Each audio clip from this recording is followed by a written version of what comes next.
Welcome to step 3, and if this is your first time stumbling across this video series, then go ahead and check out step 1 and step 2 because these videos are meant to be watched in order. Jumping right into this video, it's going to be all about expanding your Webtoons plot, characters, concepts, and it'll also touch on aspects of world building. At this point, you should now have a basic understanding of your main idea and who your characters are. Here's where we begin to expand those ideas into concrete concepts so you can actually start your journey into creating your Webtoon. So, if we look at writing, which in my opinion, I don't think that you're likely ready to script or begin writing the story, I still think you need a little more time to flesh out the storyline. You want to begin to answer questions like, what is the genre of my story? And why did I pick this genre? Knowing the genre can explain a lot about what sort of story narrative we'll want to fall into. What is the theme of my story? This will help us to understand the heart. What is the message that we're trying to tell? Does the story have a magic system? And if so, what type of magic system is it? And the most important, does the magic system make sense? What is the main conflict? And what is the resolution? These are key elements to understand. At this point, you'll want to try to determine how big the story is and if it's realistically something that you can manage to create within a reasonable amount of time for your first story. If this is your first webtoon ever, I don't think it's a good idea to make a story that's going to be over 50 episodes. It's extremely draining to make a webtoon. I'm talking about mentally, physically, and emotionally, and it's just a lot of work. Refer back to step 1 of everything that a webtoon artist needs to do. I would recommend doing a practice story, maybe 3 to 10 episodes, or a condensed short story, less than 20 episodes.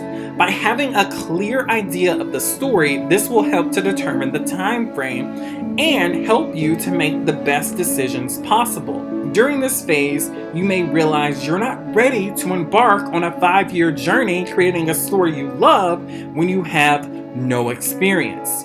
Maybe save that for a future project. Considering the time frame will give you an idea of how much work you must put into the project. Therefore, I would suggest having a strong understanding of the plot. What is the plot of your story? If you can't explain this in less than 30 seconds, then go back and try again. Try creating an outline for the story. This will help you to stay on track and give you a good idea of the story's length. I know outlines are not for everyone, but it's something I think every creator should at least try before saying, I don't want to make an outline. Listen, I know there's people that don't do it and say they hate it. For suggestions on writing outlines, check out our video, An Introduction to Plot Outlines. If you've made outlines before and you still feel that they are not beneficial, then I would recommend to have a specific goal in mind and at least have a strong idea of what the impactful scenes are going to be throughout the story. For either case, regardless if you're using an outline or you're just working towards a specific goal, don't get bogged down in the details. Remember, you can adjust or deviate from the script. Also, as I mentioned earlier, if your story uses superpowers or a magic system, begin to really figure that out, whether it's going to be a soft or hard magic system. Next, expand the art that you already have. Begin compiling all the important characters and their designs. And let me just emphasize, only work on the important characters, not your random side characters. Focus on the ones that have reoccurring roles and will impact the story. Think about your main protagonist, maybe their sidekick, possibly they have a mentor. You'll definitely want to know who the villain of the story is, if they have a love interest, and possibly if you're, kind of advanced, I guess, you'll have a foil character. For further details on character types, check out our video, An Introduction to Character Types. Once you determine who these characters are, begin sketching out ideas and start figuring out color schemes. A little side note, I would limit the color scheme to a minimum of 3 colors. Ask yourself, Does the character's style reflect their personality? Does the character have a strong silhouette? What does the shape language express about the character? Knowing these things will make the character's presence more impactful to our readers. Next, understand your main locations. Here's a little bit of world building advice. Ask yourself, do I have multiple locations? And if so, am I prepared to draw different settings?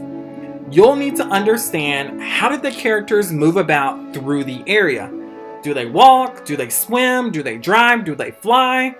Are they in a limited space? Are they confined to a specific building or a house? Knowing all of this will impact how we tell the story. Drafting a simple blueprint could be very helpful depending on the story you're creating. I'd also suggest start thinking about establishing shots, but more about that in the future. Well, that's it for step 3. Next, step 4, we'll discuss creating a script from beginning to end. Our question to the community is, what is your favorite part of creating your webtoon? If you enjoyed this video, please like, comment, and subscribe. Thank you to our patrons, and we will catch you in our next video.